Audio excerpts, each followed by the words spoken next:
name is James Square. I'm the curator of exhibitions and programs at TILT. I want to welcome you to our institution to this program. It's going to be about a 40-minute conversation, and then the artist's going to open up for a Q&A. And so we have Lendl Tellington, David McDowell, Rashid Zakat, and then Ashon Crawley in conversation with them. Ashon is a professor at my alma mater, University of Virginia, in sociology and African studies. So I'm going to turn it over. Oh, my bad. I'm thinking about my own major. I was a social African studies major as an undergrad. So his work fits perfectly with the themes that these artists are dealing with, and so they're going to explore them more in this conversation. So I'll turn it over to these fine gentlemen. Hey, everybody. Hey. How y'all feeling? Good. Great. Well, how do y'all think we should do this? We're gonna improv this as we go. Should we give maybe a lengthy-ish introduction to ourselves and go from there? Yeah. Ashon, do you want to start? Oh, after me. Okay, great. Hi, everybody. My name is Rashid Zakat. I'm a Capricorn. I like short walks on the beach. I'm a media artist. This is my contribution to this exhibit, Revival. Working between many intersections, I'm sure we'll get into, between DJ, media art, filmmaking, and also question my own spirituality, et cetera, et cetera. Maybe I'll shut up and keep it moving. Hi everybody, my name is David McDowell. I'm a photographer primarily, also make music, but over there and behind me are my photographs. And yeah, I'm a Pisces. My name is Lendl Tellington. I'm a filmmaker and photographer. I dabble in other things as well. My contribution are the self-portraits you see on this side mostly, and the short film that's in the back in that same sort of alcove. And my sign is I'm a Cancer. Okay. What else did we have to say? That's it? Yeah, my practice, most of what we have right here are self-portraits that sort of reflect on archetypes or sort of popular sort of black wardrobe from black men over the course of the past 60 years, and sort of thinking about how masculinity shows up and how people present themselves. I'm Ashon Crawley, and I'm glad to be a part of this conversation. I am a Gemini, but a Virgo. So wait, what's the one? The sun is the big one, so that's Gemini. I guess a Virgo rising, but I also have some Capricorns in the other thing. I'm very earthy for a Gemini, apparently. I am from New Jersey, but I lived in Philly for 7 years, a couple of years ago, and I thought about it, and I started with 19. But I lived here for a couple of years, and I really love Philadelphia. It's the place where I feel like I grew up. It's the first place where I dated someone who said, yeah, I'm a Jehovah's Witness Muslim. And I was like, I don't know how that works. But I think that one of the things Philly introduced me to, which I think all of the artists who are here do, is they really taught me how to think against boundaries and think against borders that are presumed to be categorically distinct. I met an organist who was like, I'm a Pentecostal Muslim. And I grew up Pentecostal, and I was 19, and I was like, that doesn't make any sense. But in Philly, it actually makes perfect sense to meet all these people who are a part of these religious traditions that might seem antagonistic to each other, but are actually, that resonate very deeply. And I think that my artistic practice, my writing practice, my teaching practice is about interrogating these borders and these boundaries that often create a lot of consternation internally and create a lot of problems for the ways we can engage with one another. And so are there ways to be with one another that can be founded on joy and pleasure and a deep spirituality that's not about one's doctrinal or theological commitment, but a deeper spirituality for me, which is Blackness. And so, yeah, I'm just glad to be a part of the conversation. That's why we invited him, by the way. I mean, and maybe I'll ask a question to get us started. We can hop in. Maybe a softball and building maybe a Sean after.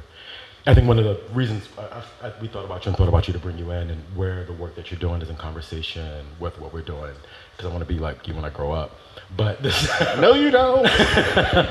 But sort of where the art practice and the spiritual practices intermingle, right? These things that one is interrogating the other. And maybe it's interesting to start there, I guess, and maybe where our practices and sort of spiritual practices are intertwining, commingling, so on and so forth.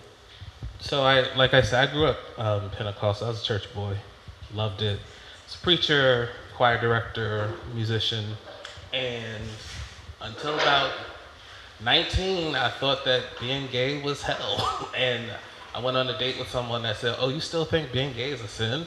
And it ruptured the way that I thought about the world, because I had always presumed that the people who were like gay and out were just like, well, I'm comfortable going to hell. And I was like, oh, there are people who actually think differently spiritually about this question, and I had no idea that you could think differently. And so it sent me on a long journey, including like leaving church, but what leaving church meant was leaving beside a lot of the practices that I did in church, like playing the organ, like directing choirs, and becoming older and a lot of fits and starts, figuring out that I was engaging a lot of artistic practices as a young person because of church, and that those things are things that I had missed about church. The music, the sound of hand clapping, the sound of tambourines, the flamboyance of directing a choir. I really missed the bigness of it. And figuring out that I actually don't have to give those up. I don't have to relinquish those, even if I have a criticism of religiosity. And so my artistic practice is really about trying to reintegrate a lot of the artistic practices that I didn't recognize as artistic as a young person, and really trying to figure out how to practice a form of spirituality that isn't dismissive of certain theological orientations, but isn't grounded in a theological orientation. Like, it's not Christian, it's not Muslim, it's not Buddhist, it's just some other kind of thing. And so I write music and I create these painting pieces that are based on me shouting on pigment powder or paper. I write music for musicians who died of AIDS complications. I do a lot of different kinds of things, because what I'm trying to do is rediscover the intense fervor of Pentecostalism. The thing that I miss about Pentecostalism the most is just like the exuberance that was very fleshly, the speaking in tongues, the joy of it all, which was very loud and raucous, and trying to figure out how can I incorporate that into my life without that being about, and now y'all need to be converted to the thing that people believe. So, yeah. Curious for y'all. I think of the three of us, I have like I wouldn't say the least connection to the church, but like, my family was always one foot in, one foot out. And I think like that, and the combination of my masculinity and also being away, like physically distance. My family's from Baltimore, I went to Philly for college. Those things let me get away from the church a little bit, in a way that my sister, who's 10 years younger than me, wasn't able to when my mom went back to church. But that was always in the back of my head. So the sort of convictions that come with being in church, the sort of ideologies that even Ashon just mentioned, that come with being a church member or believing in God, have always been a part of my life. They still are. I mean, me and my mom have differences about that. I've always been interested in how the history of my family is shaped by those ideals. So in these pieces, in the video specifically, a lot of that looks at my relationship to my great-great-grandfather, who I never met, but I heard stories from I've heard a lot of stories about him in the past decade. And he had sort of a surrogate daughter, basically my cousin Mary, who is his granddaughter because her mother passed. And she's the one that always tells me the things that no one else wants to talk about. So it was always through her that I would hear sort of these incongruencies and sort of the picture perfect sort of narrative that the family used to tell about itself. And, but always knowing that our family, by and large, are Christian, but there was always these moments where I'd be like, that sounds so contradictory to some of the experiences or the way that the family wants to present itself or not present itself in certain spaces. So this person and growing up to my own masculinity and experiences led me to wanting to tell a story about him through marriage in a really grounded, in the living room sort of way. So that's one piece, but also in some of these pieces right here is how religion shows up for me. A lot of the figures that these portraits sort of pull from are figures who have had really rife relationships with religion, whether that's Little Richard, whether that's Sly, whether that's Isaac Hayes, whether that's DMX. So I wouldn't say that was always the impetus of the works that I have, or even in my work in general. But I think Black church is deeply rooted in me, whether that's the music I listen to or the stories I like to tell.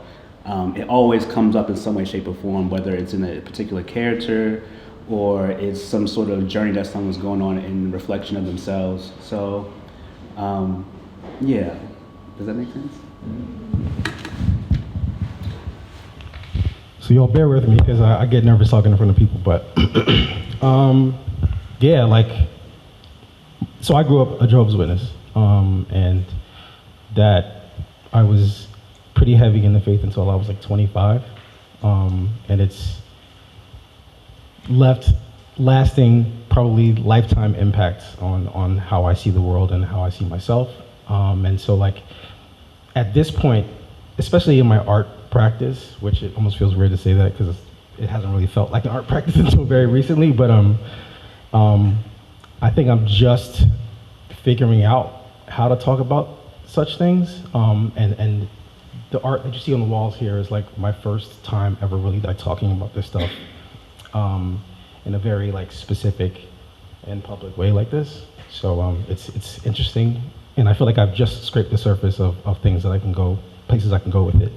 But yeah, so like, I don't know how much anybody knows about the Jehovah's Witness faith, but they do consider themselves Christians, and it's very much based in the Bible. But it's as far as like the typical Black American Christian experience, it's not that at all, right? And a lot of the experiences are different. And so like, when we were conceiving this show and like talking about what we wanted to do and what the art we wanted to make for it, you guys will remember I was like very much like, I don't know how I want to talk about it, and like I feel like I don't know if I can like encapsulate the things that I want to say or the things that I want to interrogate with it. And so yeah, I guess the point that I'm trying to get to is that it's a lot of questions more so than any like statements that I necessarily want to make, and I kind of landed on with my work. I wanted to document my family. They're all very devout Jehovah's Witnesses, multi-generational to this point, in that faith. Even your nephews. Yeah, even my nephews, yeah, for sure. Very much in it. And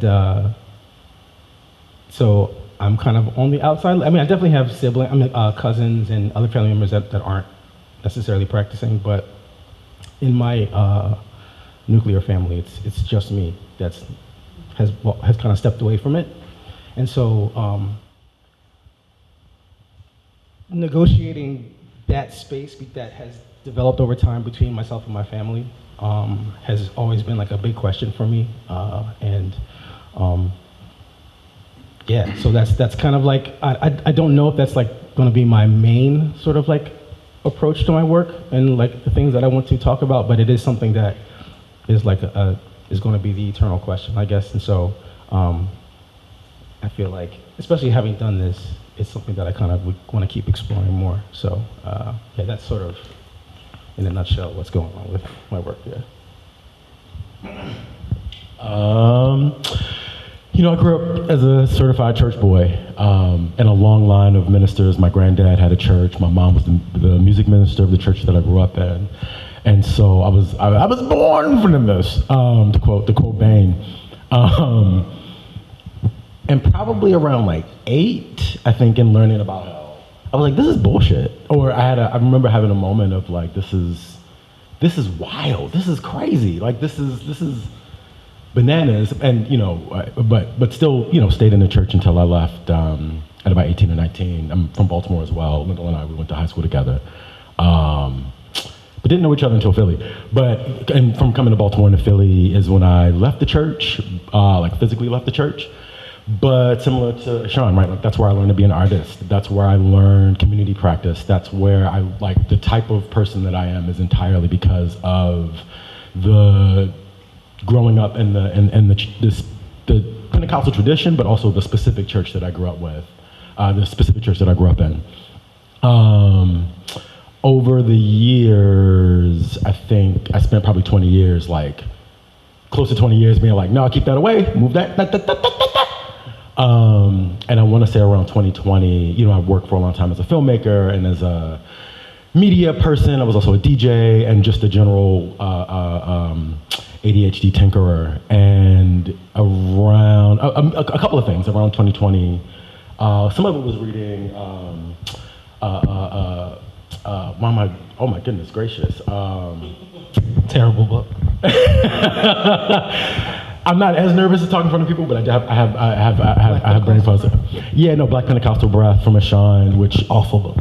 a beautiful book. I think for me that helped me, that and a few other things I was reading and studying at the time helped me make sense of like, oh, this thing we've been doing is world building, right? Like it's world building crouched in this white supremacist dogma, but if you remove that, the practices that are there of connecting with yourself, connecting with people, connecting with source, et cetera, are really beautiful and deserve to be mined, and because my experiences specifically in the Black Pentecostal Church, and I am a media hoarder. I just keep lots and lots of clips. Like if I see like a Black church clip on Instagram, I'm gonna take it. Asia, I see you in the back. I got a clip of you dancing outside your car with your family. I'm like an obsessive hoarder of media. And so that plus being a DJ kind of led to this project Revival that started off really as me taking my experience of the church, and in particular the Black Pentecostal church, and seeing all of the other places in culture and society that spills out into, right? Like you wouldn't have, I think, dominant culture without Black culture. You wouldn't have Black culture without Black Christian culture. And this is one of a number of experiments that is, I think, similar to Dave. I have a lot more questions than I have answers, but me trying to pose some of those questions in a somewhat entertaining, maybe hopefully jovial fashion. Yeah, so that's the answer to my question. I would like to respond to what everyone is saying, because it feels like what also is happening in the various works is a working with things that people told us we should be ashamed about. I can't pretend to know what it was like growing up a witness, but I know what we said about the witness. Don't open the door. There was a Kingdom Hall. Sorry, I'm not trying to make light of it. I'm trying to be honest about the past. That's real. We would walk past. What street was it? Elmwood Avenue? Going home from school, there was a new Kingdom Hall, and it would just be like, nope, we don't even know what it looks like in there. We're never going inside. And so there was always like a deep mystery.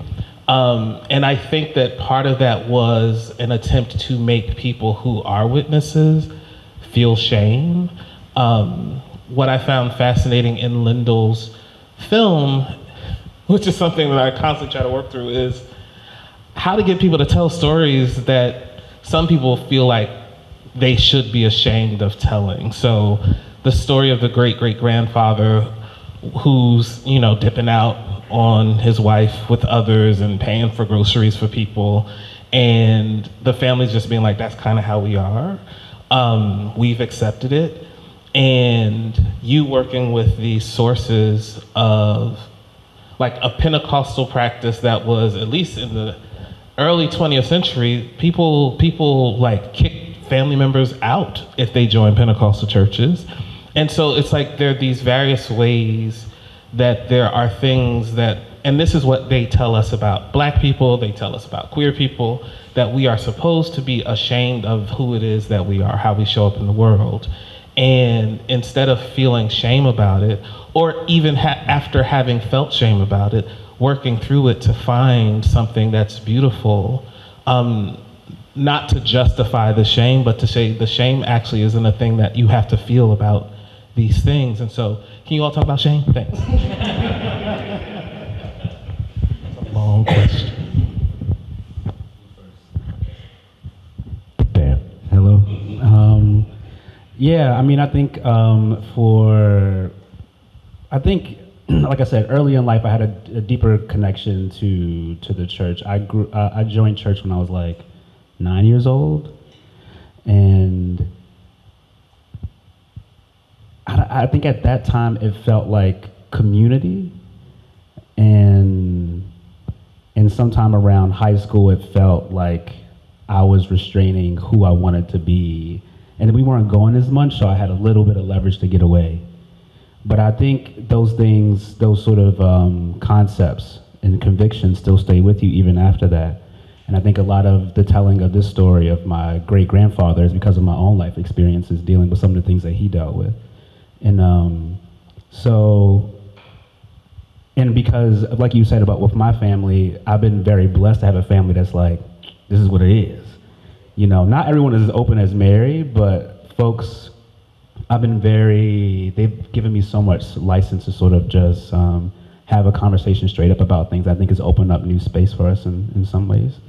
And I think for them, unleashing some of that stuff has allowed them to be like, oh, it's actually not that deep, or actually we should have been had this conversation, or whatever it is. So I think shame can be an apex point where you can, like in your piece, you talk about how Little Richard's shame in some ways dictated a repetition in his life where he went out of the church and went back to singing, out of church and back to singing, but also that display might have opened up the eyes of someone who was able to fully embrace their queerness.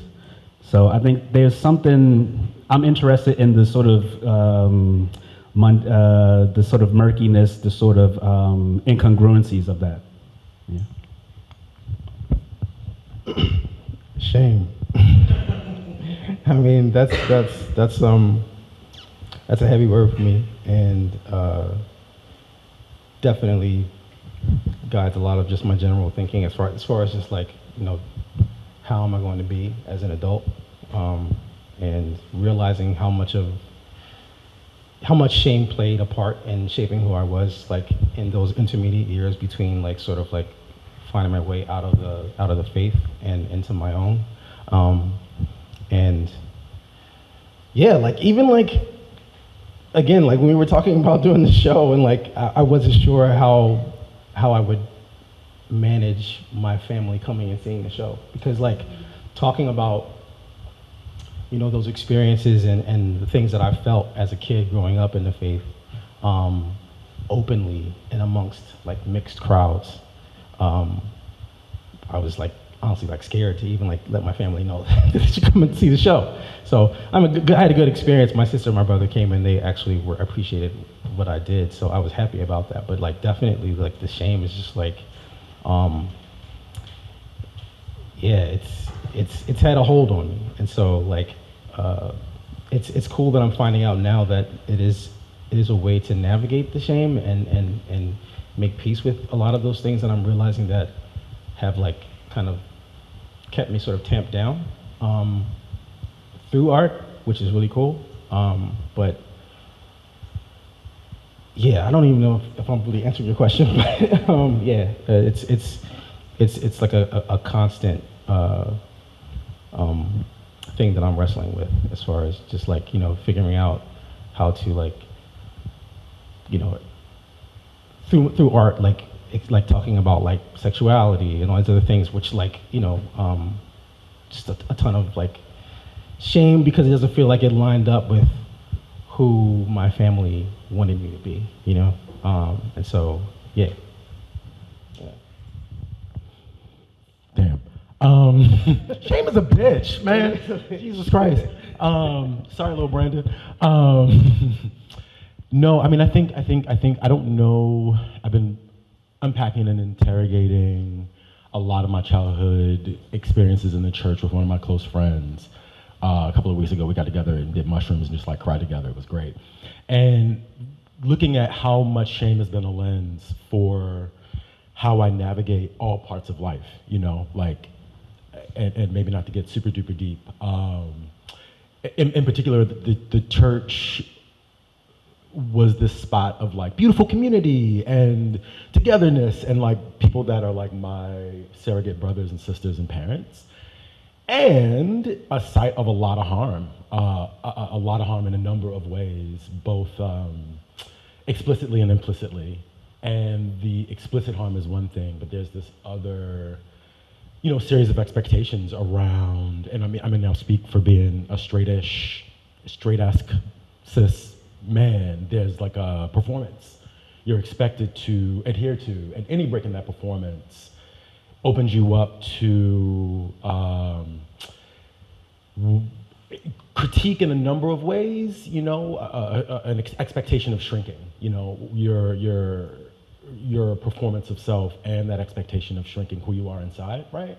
And I mean, yeah, it's taken into my late 30s and 40s to both sit with the long-standingness of that and like, oh, I can transmute this through art, or I can use some of this work to like explore questions that I'm having and questions that I've been having that I don't have the words to ask.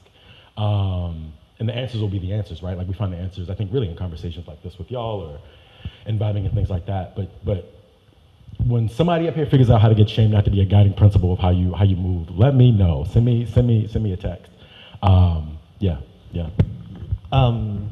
Thank you for that. I'll say two things quickly. One is that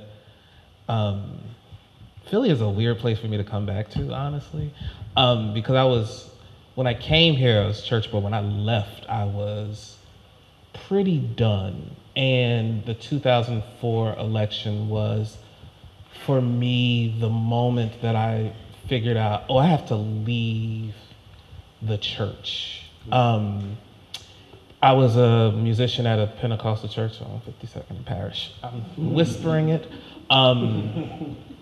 And I had started like writing for the school paper, even though I'd graduated, about queerness. I like to make splashes, I guess. Just make your first thing that you ever talk about queerness publicly in a school paper where everyone reads it. And so I had kind of started making my way out of closets, but the 2004 election broke me because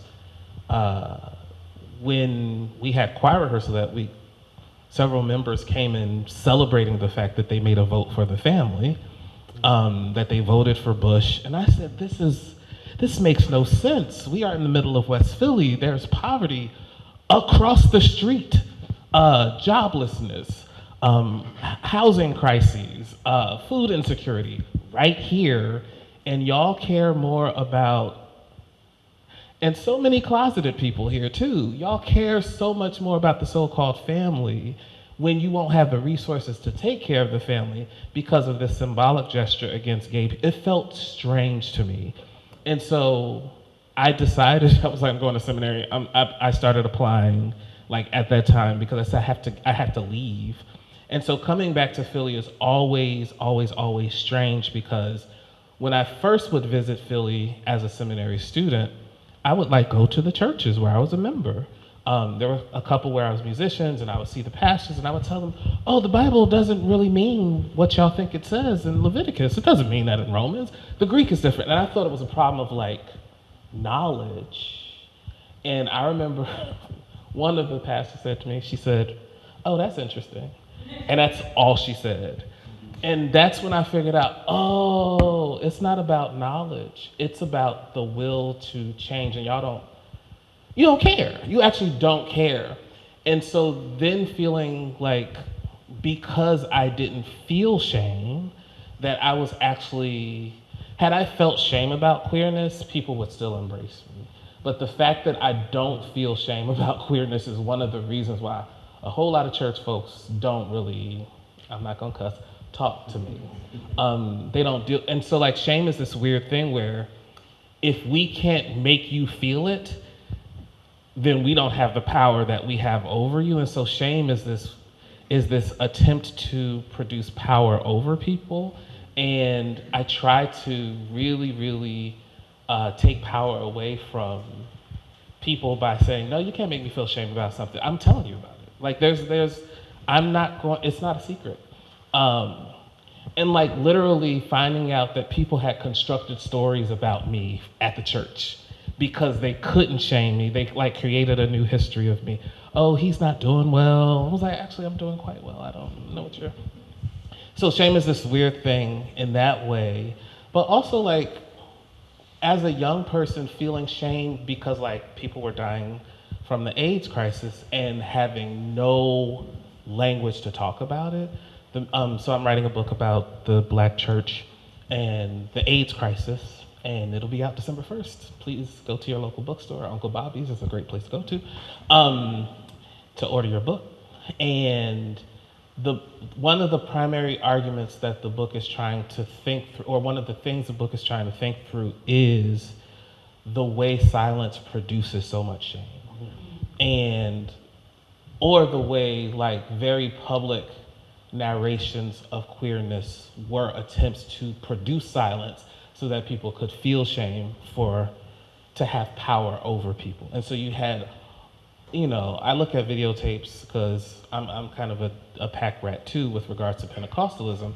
I watch all these video cassettes from like these church services. I grew up Church of God in Christ. For anyone who knows who the Kojic people are, they're great, except also. Anyway, you can watch year by year these video cassettes from annual gatherings, and you can see men there. Then the next year you can see them looking sick, and then the next year they're not there. And like between 1980 and 2005, and like I know so many of the people. And it was like once I became an adult, and once I no longer felt shame around queerness, I felt deep enragement, and still do feel very enraged about the fact that there was so much silence that was produced around the fact that these people are dying and a refusal to confront it. And so like, I tried to interview people who are alive about family members, and unlike your family, people refuse to talk. Like 20 years later, 30 years later, still refuse to talk about the fact that people lost their lover or their uncle or their cousin or their grandson, because still today in 2025, when I was trying to interview people in 2024, there's still all this shame around the AIDS crisis because it's connected to queerness and it's connected to a kind of history of Black folks that people don't want to be revealed. And so really trying to like work with the place of community that teaches you love, but also that does deep harm is so very complex. So how do you deal with complexity? Always turn it into a question. I want to respond to so much. Just what you were saying about the things that happen in silence is, I don't know any church kid that grew up not having to develop, and especially like my friends that knew they were queer early on, even before language, that sort of muscle to sort of excavate every silence, right? To like look under every table, sometimes neurotically. And I think about how many folks didn't develop that muscle or that ability to, that courage, I don't know what it is, to not just like go against that silence, but like be the lone person, you know what I mean? Or the heretic, if you will. How do I deal with complexity? I mean, I think, again, maybe to take it to the work, the hope is to make complexity like the norm, I think, to acknowledge that the shit is complex. We're often just in this human experience trying to give names to phenomena that are wildly unnameable. And how do we develop a muscle for being comfortable both with this like wildness and unnameable, this thing that's unnameable that we're trying to name, and this thing that we know concretely in ourselves, even if we don't have the language and words for it. I'll have better words for you in a second, but that's just an initial. And as photographers, how do you deal with the presumed flatness of an image that actually also produces complexity? I teach. I like to ask a lot of questions too. I don't know. I mean, I think for me, with these works specifically, the photos specifically, the whole self-portrait thing was a whole new piece and layer for me. So that's one piece of it. But I think for me, the challenge is to, it's a 2D thing, is what you supply, what you feed that space, that story. I think ultimately I'm interested in character and story. And so this, for me, the challenge was, how do you show some of that in ways that I don't typically, coming primarily from a documentary practice. So most of the stuff as far as photographs or narratives, so for me it was about how do you fill the frame with things to sort of nod to some of these, this shame, these histories with these individuals, and also giving some space to not try to be an archetype, because I'm not trying to reproduce the images themselves. Like Samuel Fosseau is so much better at being a performer for the camera and embodying another person. But I think for me, it was interesting to pull from various sources to pull from Isaac and Sly to make one image rather than try to be Sly or Isaac, because I feel like they both tell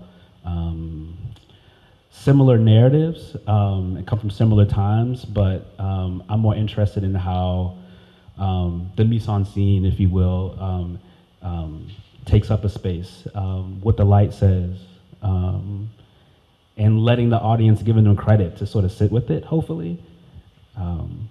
Yeah. I never really thought about the two-dimensionality of the photograph so much. I think for me, like, the photographs that I made are like, they represent, or they're parts of a story, and the story is very three-dimensional to me. And so like when I look at those photos, like, it just takes me back to like my childhood. Like the ones with my family in it are all like from a particular day, a big day with witnesses, which is the memorial, and it's like the sort of the observance of Jesus passing or Jesus' death. And so like it's a really big day, and sort of like a ritual at this point in my family. We all get together, we all get ready for this, and then we go and celebrate the memorial. And like, so that's like a core experience that I have lived with since, for the past 46 years going on. And so that has all types of shape and texture, that experience. And so like, if anything, that to me is like how the two-dimensional image still honors the complexity. And yeah, and then like, sort of like, I love the way, you guys put the images together. It wasn't intentional, it wasn't planned on me, but that one wall with me and my self-portrait, that is me with the mask on, and the picture of my hands and the Bible and the mask, sort of juxtaposed against or adjacent to the pictures of my family. That tension is like super three-dimensional for me, and it's kind of cool that it just kind of happened that way. But like, I feel like I'm realizing that a lot of what I try to do in the images is never intentional, but it always has been about storytelling, and it was always hard for me to make one image that captured the story. So like, that's the complexity, is in like sort of the collaboration of all the images together, sort of telling this story, and but also leaving enough for people who are looking at the images to be able to map their own experiences onto it. And it was really cool to have conversations about it in the opening, and realize that other people understood what was happening in the images without necessarily having my experience. So yeah, I think that has been a nice surprise of figuring out, or sort of like navigating that complexity. Yeah. Can I give a quick, better answer to what I gave before? and y'all sharing too, it's clicking. Like, I think something that's coming in this conversation is, I think all of us coming from our various Christian traditions, there's a lack of intellectual curiosity. You know, there's a lack of like, or there's this desire to flatten something to make it this sort of two-dimensional, you know, thing, you know, Jesus in heaven, devil in hell, man eats steak situation. And I think I'm really interested in how to encourage people to move towards curiosity. You know, like how do I can't give you the answers, but I can't even give you the question, but how can I make you a little more excited about asking questions in small ways, or like breadcrumb that, which may be a question for you, Ashon, and for everybody, is I'm curious to how you engage, or how would you say you're engaging with possibility in your work? I am infinitely curious. And I can only say that because someone asked me a question earlier this week, and that's my answer. So this was a studied answer, not something that I just came up with. Something I've been obsessing over for a long time. I just like learning things, and sometimes that means you are an adult and you decide to sign up for grad school for some unknown reason while you are doing your full-time job. But part of what drives me is I think we ask insufficient questions about most things. And I think that because when I was in grad school, I was going to write a dissertation about the Underground Railroad, and my advisor said to me, "You should write about Pentecostalism." I was in an English department. It made no sense to me what he was saying. And he said, "You send me videos from YouTube every day about church. You should probably write about the thing that you are thinking about all the time." And what he let me know, which is, I wasn't actually thinking about it consciously, was that one of the things that was annoying me was that there was this complex place that people were treating as two-dimensional.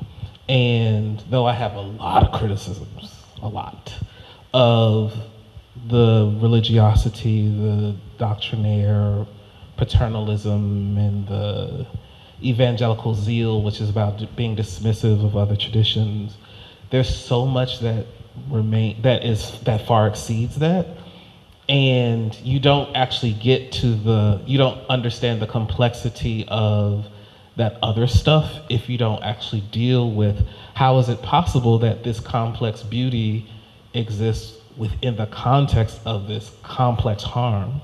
And he's like, you have to write about it, because that's what it seems like you're trying to do anyway. And so I am incessantly annoyed by the various ways that our complexity gets rendered as something to dismiss, something that is flat, something that lacks. We treat young people as if they are not complex. We treat women people as if they are not complex. We treat Black people, I ask my students a question every semester. I hold up my phone and I say, "Tell me why this phone isn't a person," and they always say things like, "It doesn't think for itself. It can't do poetry. It can't be creative." And I'm like, everything you're saying is what they've said about people. Like, what they have said about Black people, they said about Phyllis Wheatley. Oh, she couldn't be a poet because she's just responsive. And it never is never a sufficient answer for regards to the phone, because they're like, "So why isn't a phone a person?" I'm like, I don't know. But one of the things I want them to do is to really think about complexity exists everywhere, and our default mode, because of the ways we've been habituated to learning and thinking, is to render everything as lacking complexity. And so for me, I'm constantly thinking about possibility, because I'm like, yeah, there are just so many stories that we haven't told. And the stories that we think that we know are not stories that we have been told to sufficiency. I thought I understood Pentecostalism because I grew up Pentecostal. And the more I researched the thing that I thought I knew, the more I figured out that I didn't know much about the thing that I knew. The more I researched the history of Black gospel music, the more I kept running into Black Islam. And it's or African American practices of Islam because of the blues. And I'm like, oh, Black churches actually don't understand our relation to a tradition that has made us sonically possible And our evangelical zeal is about dismissing them because we don't actually appreciate the complex story, because the complex story also has an ethic attached to it. If we accept the complexity, then we actually have to then begin to rethink who it is that we are in relation to the people that we have dismissed. If I have to accept the fact that children are complex, then I can't just treat them as things that are supposed to give me the remote control. Like, I have to actually treat them as people with emotions and desires, and sometimes they're gonna be upset, and I'm gonna be upset with you. It's like children aren't dogs, but also dogs they're complex creatures. I have a dog, I'm always gonna talk about her, sorry. July 26, 2020 is when I got her, and I'm a foster failure, and she is weird because she has her own complex thinking that I will never understand. I'm never gonna speak dog, but she'll like get up and play with her toy randomly and then stop. And I always look at it like, what were you thinking about that made you do that at this particular moment and then stop? Everything has its complexity. And if we accept that, then it also compels us to have a different ethical relation to it. And so I'm always thinking about possibility, because I think that our ethics are wrong. I think that the ways that we think about everybody needs to be revised. I don't want to say wrong. Everything isn't wrong, but a lot is wrong. A lot is wrong. I'm curious if, that question resonates with y'all, just like possibility in the work, in this work or other work. Well, I keep going back to like the inception of the show, and I think one of the things that we were like trying to interrogate was like what things are we bringing with us from our experiences with faith and religion and all this other stuff, and like what are we leaving behind, and this new sort of like set of practices that we're creating for ourselves through our art and whatever else. And so like for me, stepping out of the faith and kind of going into my own, it was very disorienting. And I kind of wilded out for a few years of just like, like experiencing like this, not necessarily freedom, but just like, I don't know, I can't think of a better word for it. But I think that like the possibility for me is like in the sort of the blank canvas of what you can do, and what sort of pieces of the things that shaped you, that you appreciate and you want to hold on to, you can bring with you and start to reshape a new thing. And that's like the exciting possibility of this new space that, we find ourselves in. It's just like not having to feel like I have to throw out everything and be completely lost in space, It's like also I can like, because there's so much about like my experience growing up as a witness that like I really appreciate and like I really like love, and like I tried to like feature some of that in some of the photographs I made, and like those moments, the connection with like the people that I grew up with and my family, obviously my family, like all those relationships and all that stuff, like, and then a lot of the practices that we did, a lot of the routines and rituals that we had and things of that nature, all that stuff is like, it has shaped me and made me the person, the positive parts of the person that I am today. A lot of it, 95% of it has to do with, those things. So like, it did feel like a very binary choice when I was first stepping away of like, I gotta let it all go and become this new person and figure out like all the smaller minutia of my day has to be completely different. But I realize now that like there's the possibility of, just creating a new thing out of the bits and pieces and finding my spirituality like satisfied, or my need for spirituality satisfied, and like, sort of combining these different things. And now I like being more voracious for new experiences and trying to bring those things into it so that I have this new thing that's satisfactory to me. So yeah. You said possibility? I mean, I think a lot of the possibility for me is in the practice, not necessarily the finished product. I think hearing my great-grandfather's story, I think hearing the story of the people who are sort of a reference for these photographs, listening to their music in a different context and hearing their stories. I don't know, I'm a huge even though I'm not a historian, I'm really large into time and history. Like my earliest memories is logging time from the copyright of cartoons I was watching. So something about seeing the parallels in some of these figures for me, that research, that practice is informative on a personal level too. It's hard not to read these individual stories and not to think, what the possibilities are for yourself as an artist.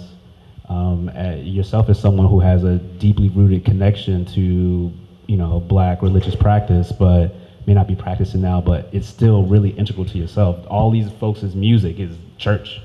So I think in that research, the research and practicing and making the images and thinking about how to make those things resonant, that's really the work. I feel like that's where the possibility comes from, because you didn't have to sit with it. At least for me, oftentimes the works that I'm making are at least in the documentary space, are usually the sunsetting of something that already happened, and I'm dealing with it, and I'm putting it to bed in the work. But yeah. Maybe a quick note, and then I just saw the time, so I don't know if we should do questions or do something.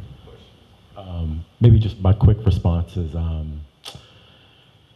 I'm really obsessed with thinking about the Holy Spirit, and if y'all don't know what the Holy Spirit is, you've seen videos of somebody throwing their walker up in the air and then doing backflips. It's like the elder, she throws a walker up in the air and then does backflips down the aisle, right? Like this thing that overtakes you, the Holy Ghost. You're right, because we Black. You're right. You're right. No, you're not wrong. The Holy Spirit versus the Holy Ghost, very different things. But I see that same phenomenon at dance parties. I see that same thing. Like we're watching people right here, catch the Holy Ghost if you can see the screen. I see that same thing at dance parties where time and space kind of collapse into each other, right? You forget how long you've been there. You hear the DJ play your favorite song, and then your favorite song after that, and after that, and after that, and after that, and hours gone by and you're sweaty.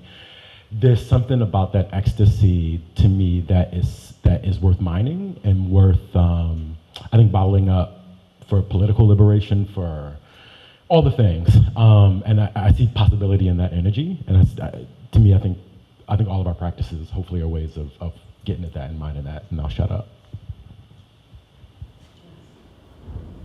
Question?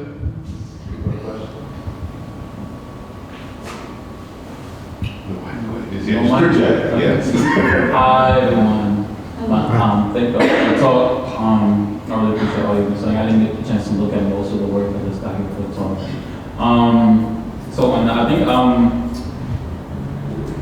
map making was mentioned during the conversation. I'm curious about how maybe each of those practices, however you define that, you think about your work possibly as map making or like a sort of like cartography, and maybe what that, if you're making a map or if you are kind of working in it that way, maybe what is that? What are you looking towards if anything?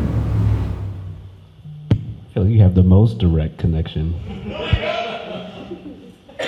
have been making maps. Yeah, I mean, I'm weird, so I decided to go back to school for landscape architecture because why not?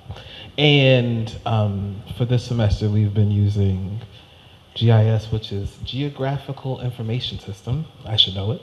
And I've been making a lot of maps. And in some ways, it feels like a rejuvenation of what I've been trying to think in general, which is how to spatialize spiritual practice beyond like where spiritual practice takes place. So I'm less interested in like spiritual practice takes place in this church or in this mosque or in this temple, but really how to visualize spiritual practice. And so when I do these huge paintings where I'm dancing on canvas, it's about creating a spatial experience, a spatial and visual experience of what for many is presumed to be an immaterial practice, choreography, dance, shouting in the spirit, speaking in tongues. I play the tambourine with paint on it too.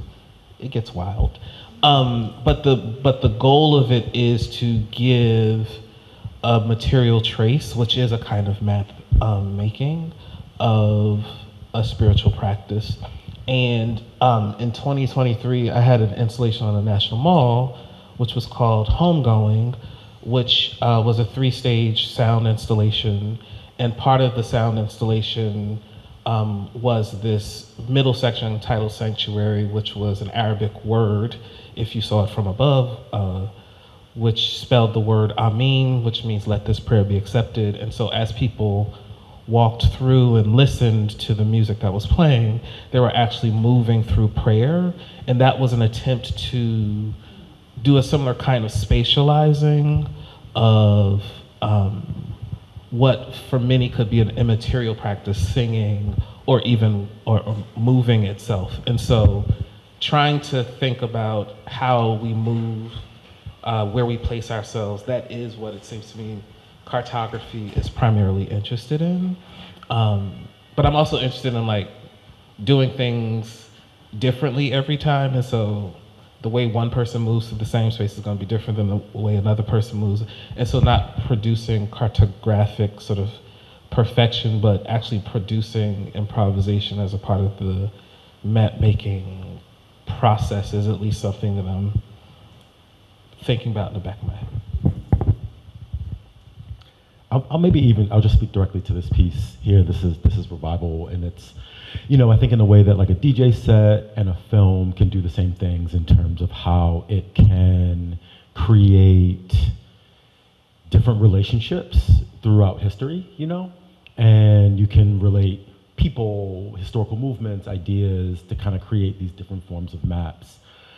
That's what hope that I'm doing with pieces, with a piece like this. That's like, it's a film, but it's also a DJ set, right? Like I'm like DJing the clips the way you would DJ music, but thinking about how to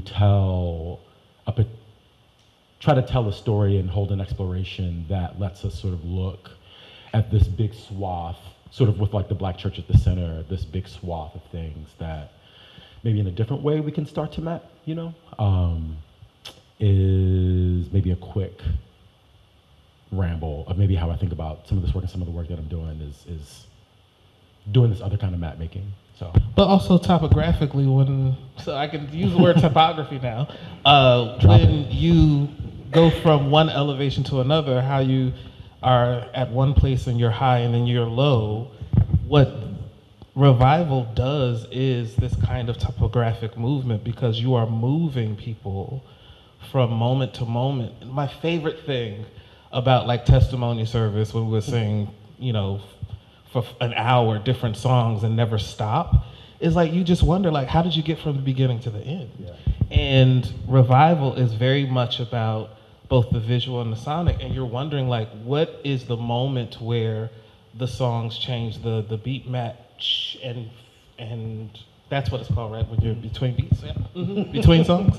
Topographical beat matching. Topographical beat matching. Like when you are moving from moment to moment, when you lose yourself in it, whether in church or in the club or in some kind of interstitial space, like you do wonder, how did I get from I was just sitting, or I was just clapping, or I was just dancing, but now it's like you're constantly, and the curation that you do allows for people to move through these different sort of sonic landscapes where they are experiencing different modes of their own body in relation to other bodies moving, and I think it's really kind of amazing.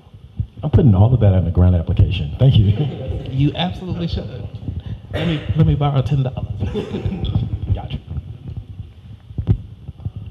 I think for me, at least in the work specifically, I feel like the cartography is really about masculine presentability, at least in the photographs. I feel like every few decades, black dudes want to take their shirt off, and every few decades they want to be dressed up a different way, or like be a little bit more prim and proper. So it's really interesting to chart how in the 70s, Sly and Isaac Hayes would have their shirt off, but by 30 years later, early 2000s, hip hop DMX has his shirt off. What does that say? But the way they have their shirt off is completely different. How they show that and emulate that masculinity is completely different. And that was my thinking, is like, how do you chart those, presentability? For me, I would say any map making that is received or understood by the viewer is accidental, happy accident. But for me, like, it's definitely mapping.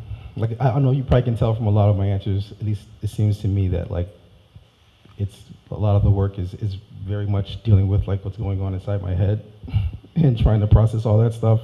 And so definitely, like I was just describing about, like, how the images are laid out, like, it does feel like what I'm making feels like I'm mapping out the interior of my mind, you know, and figuring out how I ended up at this place. Like, a question that I'm always asking myself is, why am I the person in my family that has to question everything? You know, like, how did I end up being that person?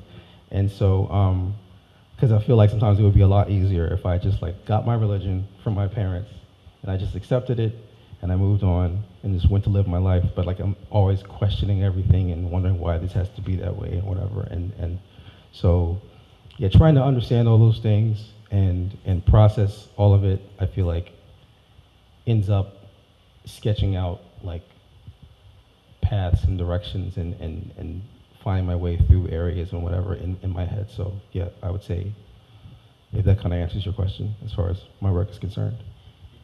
Yes. Yeah, awesome. Any additional questions?